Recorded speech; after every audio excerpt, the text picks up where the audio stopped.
Hello there guys and welcome back to bluelionstv for another Chelsea news video, this time by myself. I know you haven't seen me in a little while. I do apologise for that. I've been moving and setting things up. It all takes a little while. I have to admit, it all takes a little while, but I'm back and I hope you're excited because there's some very interesting Chelsea news that I'm going to talk to you about today. But before doing that, let me remind you to please subscribe to Blues Fans TV if you haven't already. That would be massively appreciated. We're still on the long road to 200,000 subscribers, so every single new subscriber counts. If you are subscribed already, tell your mates to subscribe. That'd be good as well. And of course, drop a like on this video if you do enjoy our content, because why the hell not? It doesn't cost you any money at all, barely cost you any time. So just go down below, smash the like button. I would honestly massively appreciate it. But enough waffling, let's get into the news for the day. Because according to reports, Chelsea have been offered Thiago Silva on a free transfer after his contract at PSG was not extended. If we are to believe said reports, he would like to play in England, even if he has an offer from Fiorentina in Italy, but would like a 2-year contract. He wouldn't be necessarily satisfied with a 1-year deal, although he is reportedly willing to take a significant pay cut from the 16 million per year he did earn or is earning at PSG. Of course, I don't have to introduce Thiago Silva to any of you. Let's be honest, I don't have to introduce him to any of you. Man's only about to play in the Champions League final on Sunday with PSG. The negatives, though, he is 35 years of age and turns 36 next month. But let's not kid ourselves. 35 years old or not, he's still about 5 times as good as all of our current centre backs plus Lewis Dunk combined. Let's be honest. I mean, he just captained PSG into the Champions League final. There is a chance they win the Champions League final. Bayern are probably favourites, but still, there is a chance they win it. Do you know what I mean? And he starts pretty much every game for them. So you can't really say just because he's 35, he's not good enough for us. I mean, he's, if anything, too good for us, realistically, if you compare him to the centre-backs we had to witness at Chelsea this season. Okay, he doesn't know the Premier League, fair enough, but when you're that experienced at the very highest level like he is, and when you're as good as he is, I don't think that matters much, to be honest. I do not think it matters much that he doesn't know the Premier League. And is there a risk of his legs going and him just getting too slow? Of course there is. Of course there is. There is with everyone that, is about to turn 36. But then again, he's been fine until now. So what's to say that he won't be fine for another year or two? Who's to say that? There's equally much suggesting both ways round, I guess, that he gets too slow, that his legs do go, and that I don't. We just don't know. Is it a risk we should take on a free transfer? Maybe we should. I'll touch on that in a second, of course. There are some other negatives, I guess, that I should mention. He might not speak English. I don't 100% know, but he might not speak English, which isn't ideal. But he does speak French, of course. Played at PSG for long enough to speak at least a good amount of French. Speaks Italian, played at AC Milan, speaks Spanish because simply it's so close to Portuguese, and that, of course, is his native language. And that already gets him speaking to Kurt Zouma, to Antonio Rudiger, who speaks Italian from his time at AS Roma. Azpilicueta, of course, Spanish. Kepa, Alonso, Emerson. He can speak to any of them, if any of them even stay at the club. N'Golo Kante, Kovacic speaks Italian and Spanish. Jorginho, of course, he can speak to as well if he stays. So I don't think he'll lack the ability to communicate with the players around him. I don't think that will be the problem for Thiago Silva. All in all, don't get me wrong, he's not the solution to all of our problems. Of course he isn't, not at this age. But we all know that Chelsea have serious defensive problems, and we also know that there is a serious lack of top-class centre-backs available on the transfer market right now. And personally, I'd rather get Thiago Silva on a free and sign Declan Rice to turn him into a top-notch ball-playing centre-back, which I think is possible, than sign Lewis Dunk or John Stones. I just much rather sign someone like Declan Rice, who, at least apparently, Frank Lampard sees very high potential in him to become a top-class centre-back, and have someone there like Thiago Silva to firstly help Declan Rice, also the other centre-backs that we have at the club, including, for example, Fikayo Tomori, if he doesn't go out on loan, but just bridge the gap a little bit. We can't solve every problem that we have in one transfer window. We're already spending so much money. Timo Werner, Hakim Ziyech, almost certainly Kai Havertz, Ben Chilwell, a goalkeeper. We're spending so much money already. We can't solve everything in one window. We can't expect to win the league next season already. It takes a little bit of time. Look at where we were. Look at how young our squad is. Look at how many young players played so many games and played significant roles this season. You can't just expect it to, go from that to just about making top 4. And, having issues for previous seasons as well, on and off, winning the league damn bad kind of thing, to then going to like a third place finish under Maurizio Sarri, and then losing Eden Hazard. You can't expect to just be up there with Liverpool in one window. So someone like Thiago Silva will certainly improve us defensively, in my opinion, but only if his wage demands aren't too crazy. Because if they are too crazy, even I wouldn't be on it. But if they're okay, I'd even give him a 2-year contract, in all honesty. Yeah, maybe he wouldn't be a starter anymore in the second year, but who cares? I think it's worth it as long as he helps us, improve defensively quite drastically this season. And then we can still go and sign a top-class centre-back at a better age next summer. Like I just said, we're spending so much money this window already. give it a year, and then we have more money available to sign another centre back as well. Whoever will become available, whoever is possibly has a breakout season, you never know.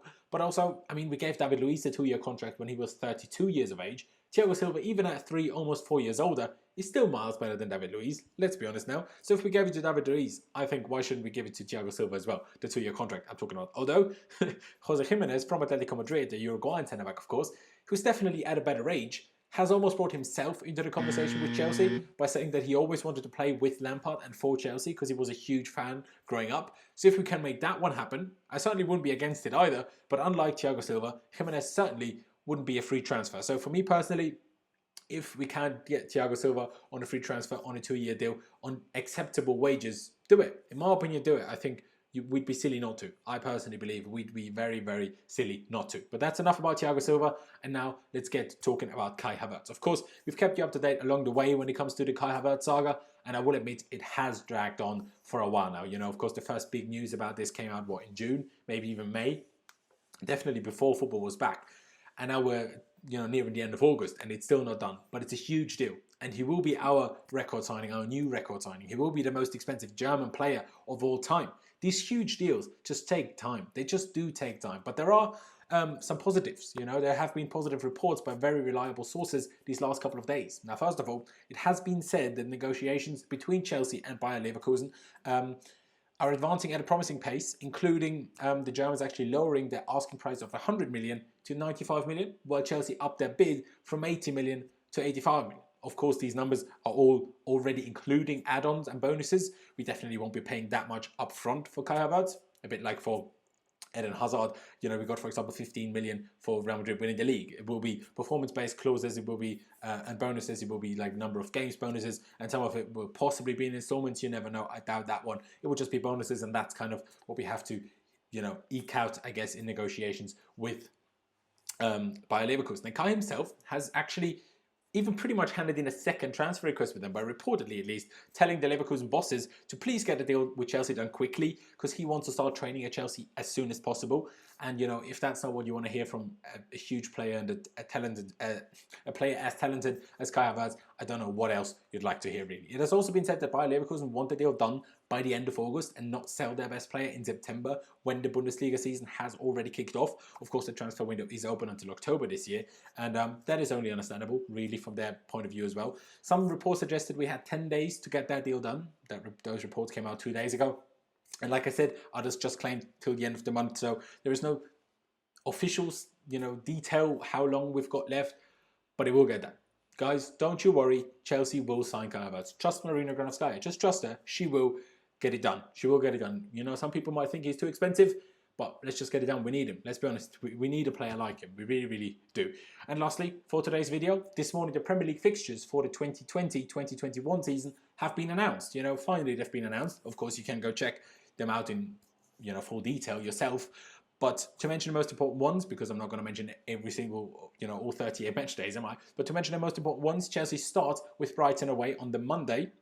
So we get at least, I guess, a couple of days more, like Wolves do as well, because we were in Europe for, you know, longer than all the other clubs, bar Manchester City and Manchester United, who get the first match day off completely. But then on match day 2, we've already got Liverpool coming to Stamford Bridge, which, you know, will definitely be tough. Then Manchester United at Old Trafford in October, Spurs and Leeds back-to-back when November turns December, Arsenal away on Boxing Day, Manchester City on New Year's Day, and then a tough February with Spurs, Sheffield United and Man United, then coming to Stamford Bridge at the end.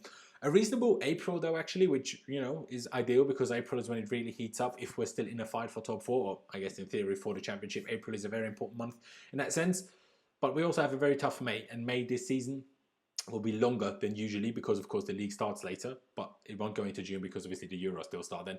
But the May will be very tough with Man City, Arsenal and Leicester back to back on match days 35 to 37 before we then finish the league off with a trip to Aston Villa, who hopefully this season by that point will have already secured safety and, you know, won't make it that difficult for us anymore, especially if we're still fighting for something. But Liverpool in week 2, you know, match day 2 already at Stamford Bridge should certainly be even more of an incentive for the club to get these signings done quickly. Whether it's Havertz, Chilwell, a goalkeeper, Declan Rice, another centre-back, Thiago Silva, whoever else we actually end up signing in the end, get them done. Because, you know, we need them training with the club, with the squad, as soon as we possibly can, because, you know, as soon as we have that done, you know, they can just work with the rest of the squad, get to know the team, get to know Lampard, get to know the system, get to know the ideas, and you know, we can just be a better team sooner. So, you know, get them deals done. I would honestly, I'm begging you, Chelsea. I'm honestly begging you, get those deals done, guys. Get those deals done. But guys, to be honest, that's really been it from me. That has really been it from me. Make sure you subscribe to Blues Fans TV if you haven't already. Like I said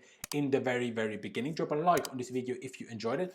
Again, like I said in the beginning, it doesn't cost you any money. It barely costs you any time. So please just go down below, smash that like button. I would honestly massively appreciate it. And of course, on the video, on everything that I spoke about, leave me your thoughts on it down in the comment section below. Would you take Thiago Silva on a 2-year deal? Only, of course, if his wages, you know, are, let's say, acceptable. Would you only take him on a 1-year deal? All of your thoughts on it down in the comment section below, as well as the Kai Havertz saga as well, of course. But yeah, that's really been it from me. I really do appreciate every single one of you that has tuned in. Thank you guys for watching. Up to Chelsea, and I'll see you when I see you.